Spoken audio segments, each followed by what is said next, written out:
میں پہلے قبروں کا مجاور تھا، قبروں پہ جایا کرتا تھا، پیروں فقیروں کو مانا کرتا تھا، مگر ایک دن ایسا ہوا کہ میں گڈی اڑاتے ہوئے میری گڈی کٹی تو میں نے اپنا مسلک چینج کر دیا۔ میں نے قبروں کو چھوڑ دیا، پیروں فقیروں کو چھوڑ دیا، درباروں کو مزاروں کو چھوڑ دیا، ان سے فریادیں التجائیں کرنا، دعائیں کرنا، سب کچھ چھوڑ دیا۔ بڑا دلچسپ واقعہ بتاتے ہیں۔ ایک حاجی صاحب ہیں تو وہ دوست ہیں، اپنی زندگی کا ایک اہم ترین واقعہ بتاتے ہیں۔ کہتے ہیں کہ میں پہلے قبروں کا مجاور تھا، قبروں پہ جایا کرتا تھا، پیروں فقیروں کو مانا کرتا تھا، مگر ایک دن ایسا ہوا کہ میں گڈی اڑاتے ہوئے میری گڈی کٹی تو میں نے اپنا مسلک چینج کر دیا۔ میں نے قبروں کو چھوڑ دیا، پیروں فقیروں کو چھوڑ دیا، درباروں کو مزاروں کو چھوڑ دیا، ان سے فریادیں التجائیں کرنا، دعائیں کرنا، سب کچھ چھوڑ دیا۔ بڑا دلچسپ واقعہ بتاتے ہیں۔ کہتے ہیں کہ میرے گھر کے ساتھ 2 مسجدیں تھیں۔ ایک مسجد ایسی تھی کہ وہاں پہ 1 بجے جمعہ ادا ہو جایا کرتا تھا، اور دوسری مسجد ایسی تھی کہ جہاں پہ 3 بجے تک جمعہ ہی چلتا رہتا تھا۔ کہتے میں گیا 3 بجے والی مسجد میں جمعہ ادا کیا، باہر نکلا، دیکھا 1 بجے والی جو مسجد تھی وہاں سے نمازی جمعہ پڑھ کے جا چکے، فارغ ہو چکے، نماز ہو چکی۔ کہنے لگے اگلا جمعہ جب آیا، میں اپنی چھت پہ پتنگ اڑا رہا تھا، اور پتنگ اڑاتے اڑاتے ساتھ والی مسجد سے آوازیں آ رہی تھی کہ قبروں پہ جا کے التجائیں کرنا، فریادیں کرنا، منتیں سماجتیں کرنا یہ بہت بڑا گناہ ہے، اور گناہ بھی ایسا گناہ کبیرہ ہے، اور گناہ کبیرہ ایسا گناہ ہے کہ جو انسان کو جہنم میں لے جائے گا، جنت میں نہیں جا سکے گا۔ کیونکہ اللہ رب العزت نے قرآن حکیم میں یہ بات ارشاد فرمائی ہے کہ اے انسان، اگر تیری عمر 50 سال ہے، 60 سال ہے، اگر تو نے یہ عمل کیا، گناہ کیا، یہ کبیرہ گناہ کیا، لَإِنْ أَشْرَكْتَ لَيَحْبَطَنَّ عَمَلُكَ وَلَتَكُونَنَّ مِنَ الْخَاسِرِينَ۔ اللہ رب العزت نے فرمایا اگر تو نے شرک کیا تو تیرے سارے زندگی بھر کے اعمال جو ہیں وہ تباہ و برباد ہو جائیں گے۔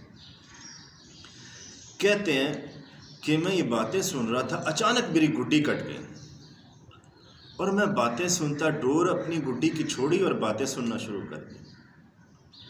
کہتے میں فوراً گیا، جلدی سے غسل کیا، کپڑے پہنے اور مسجد میں پہنچ گیا۔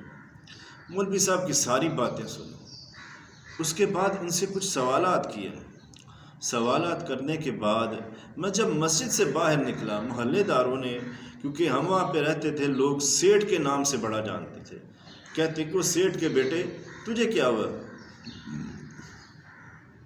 تو نے اپنا مسلک چینج کر لیا، تیرے باپ دادا تو مزاروں پہ جانے والے، قبروں سے، ولیوں سے، اولیاء سے مانگنے والے، تو تم کہاں چلا گیا، کیا تو نے اپنا مسلک چینج کر لیا؟ انہوں نے کہا بھائی چپ کرو، اپنے کام سے کام رکھو۔ تو اگلے دن جب وہ گھر گئے، جب اسی دن گھر پہنچے، جب گھر پہنچے تو والدہ نے پوچھا بھائی تو جمعہ نہیں پڑھنے جانا؟ کہنے لگے کہ میں امی جان جمعہ پڑھ آیا ہوں۔ تو انہوں نے کہا جمعہ تو پڑھ آیا، کہاں پڑھ آیا؟ کہا ساتھ والی جو مسجد ہے 1 بجے جمعہ ادا ہوتا ہے، میں وہاں پہ پڑھ آیا۔ انہوں نے کہا اوئے تو مرتد ہو گیا، اپنے مذہب کو، اپنے اسلام کو، جو ہمارا فرقہ اسے چھوڑ دیا ہے۔ والدہ کہنے لگی چلا جا، میرے گھر سے نکل جا، میرے گھر میں تیرے لیے کھانا نہیں ہے، میرے گھر میں داخل نہیں ہونا۔ کہتا بالآخر بیٹا تو میں اسی ماں کا تھا نا، پھر اسی گھر میں رہا۔ بہرحال میں نے مسلک کو چینج کر دیا۔ ایک دن میں نے اپنی والدہ کو سمجھایا، بتایا، ساری تسلی کے ساتھ بات کی۔ بالآخر میری والدہ نے بھی یہ بات تسلیم کر لی کہ قبروں والوں سے مانگنا، التجائیں کرنا یہ بہت بڑا گناہ ہے۔ اللہ رب العزت نے بھی قرآن حکیم میں بات ارشاد فرمائی ہے، ان اللہ لا یغفر ان یشرک بہ ویغفر ما دون ذلک لمن یشاء، کہ اللہ رب العزت نے فرمایا میں انسان کے سارے گناہ معاف کر سکتا ہوں، سارے گناہ معاف کر سکتا ہوں، مگر میں شرک والا گناہ کبھی لا یغفر ان یشرک بہ ویغفر ما دون ذلک لمن یشاء۔ اللہ رب العزت نے فرمایا اس کے علاوہ سارے گناہ معاف کر دوں گا، مگر شرک والا معاف نہیں کروں گا۔ اللہ رب العزت نے فرمایا انہو من یشرک باللہ فقد حرم علیہ الجنہ، کہ مولا کریم نے کہا کہ جس شخص نے شرک کیا ہے نا، گناہ کیا ہے، یہ بڑا گناہ کبیرہ کیا ہے، اللہ رب العزت کہتے ہیں میں نے اس کے اوپر جنت کو حرام کر دیا۔ اب یہ ساری زندگی عبادتیں کرتا رہے، میرے پاس آئے گا، اللہ کہتے ہیں میں نے اس کے لیے میں نے جنت کو حرام کر دیا، اب یہ جنت میں نہیں جا سکتا، جائے گا تو جہنم میں جائے گا۔ اب حرام کا مطلب کیا ہے؟ جیسے شراب خوری حرام ہے، زناکاری حرام ہے، خنزیر کا گوشت کھانا حرام ہے، اسی طرح اس بیچارے کے لیے جو قبروں پہ جا کے حجروں کے آگے اور دیواروں کے آگے اور قبروں کے جا کے سجدہ ریز ہو کے ولیوں سے مانگ کے التجائیں کر کے فریادیں کر کے ان سے مانگ رہا ہے، ان کے آگے اپنی باتیں رکھ رہا ہے، اللہ رب العزت کہتے ہیں اس کے لیے میں نے جنت کو حرام کر دیا۔ آج یہی انسان اتنی دور بھٹک گیا ہے کہ اللہ رب العزت کو، اس کے بندوں کو اللہ سے زیادہ درجہ دے دیتا ہے۔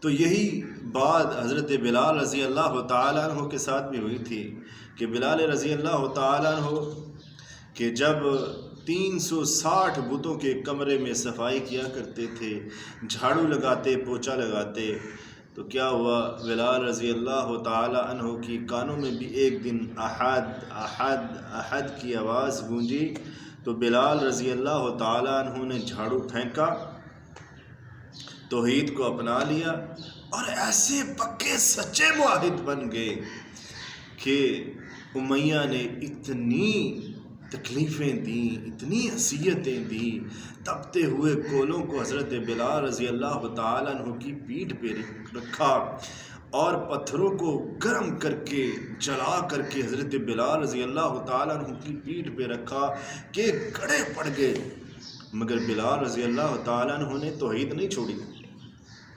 آج یہی ان بزرگوں کا حال تھا کہ اتنے پکے توحید پہ کہ آپ سوچ ہی نہیں سکتے۔ کہتے ایک وقت تھا میں بھی قبروں پہ جاتا تھا، میں ہی ان ننگے تڑنگے اور فقیروں کو، گندوں کو جو نہاتے نہیں ہیں سالوں سال، میں انہیں مانتا تھا۔ آج میری زندگی میں ایک نیا موڑ آیا جب میں نے اپنی راہ کو تبدیل کیا، تو میں ایسا موحد بنا، میں صرف اللہ رب العزت کی ذات کے سوا اور کسی سے مانگتا ہی نہیں۔ کہتے ہیں میرا توکل اللہ رب العزت پر ہے اور اللہ رب العزت میری وہاں سے مدد کرتا ہے کہ انسان کی سوچ ہے۔